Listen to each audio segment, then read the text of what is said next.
Bonjour les amis. En France, on est fort pour plein de trucs. En gastronomie par exemple. Ou en vin. Puis on a un beau territoire aussi. Des beaux monuments. Et Château de la Loire par exemple, c'est vachement sympa. Il y a juste niveau série. Niveau série, on n'est pas... Tu regardes les Anglais par exemple, bah voilà, on n'est pas à leur niveau. Sauf que les Anglais niveau bouffe, eh ben ils sont à... Alors Killing Eve est une mini-série de 8 épisodes diffusée sur BBC America entre avril et juin 2018, anglaise donc, bande d'enfoirés, et basée sur les romans de Luke Jennings. Eve, ou Eve, sans l'accent, c'est Eve Polastri, un agent du MI5, les services secrets anglais, chargé d'enquêter sur les agissements de Villanelle, une tueuse professionnelle de niveau international. Niveau synopsis, vous me direz, c'est assez classique, rien d'exceptionnel. Sauf que 1. Aux manettes, on a Phoebe Waller-Bridge, la créatrice et actrice principale de Fleabag, une série anglaise très drôle, assez trash, mais surtout basée sur l'humour, pas du tout sur une enquête policière. Elle apporte un humour cru, un brin de folie, et un ton rarement vu dans une série policière. Et 2, la série réinvente complètement le jeu du chat et de la souris. Eve, c'est un agent de bureau qui n'a pas du tout l'habitude du terrain, et qui se retrouve à chasser une tueuse professionnelle qui, elle, est complètement sur son terrain, et en fait, le chasseur est plutôt chassé qu'autre chose. Surtout que Villanelle est une tueuse totalement psychopathe. Pourquoi vous devez voir cette série? Pour le casting et Sandra Oh en tête. Comme quoi il y a une vie après Grey's Anatomy. Qui l'eût cru?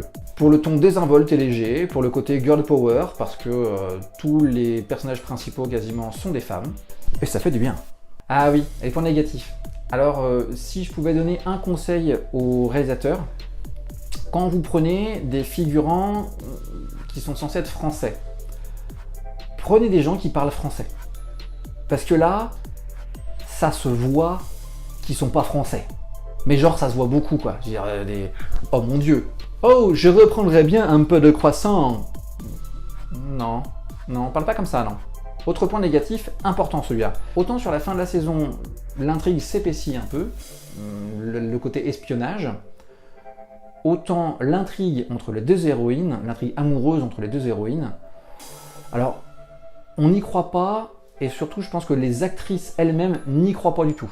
Et ça gâche un peu. Enfin moi je sais que ça m'a arrêté. C'est triste. Au final, je donne la note de 12,5 à cette série que je vous conseille de déguster tranquillement pendant l'été indien. Killing Eve rejoint donc la fameuse liste des bonnes séries anglaises. Au pif comme ça, on va dire Taboo, Peaky Blinders, Doctor Who, Sherlock, Misfits, Downton Abbey. C'est pour toi Yael. Skins, The Office, Spaced, The IT Crowd, Dead Set, Shameless, Black Mirror. Je continue ou ça suffit là? Ça suffit. Allez, promis, la prochaine fois je fais un truc qui change.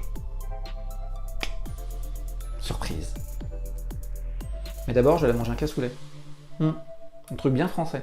Avec un verre de Bordeaux. Ouais, c'est bien ça. Ouais, c'est bien ça. Allez, à bientôt. Toi aussi, tu l'as vu? Elle t'a plu? Elle t'a pas plu? On en parle dans les commentaires. De quoi t'es pas encore abonné? Bah vas-y, abonne-toi. C'est gratuit.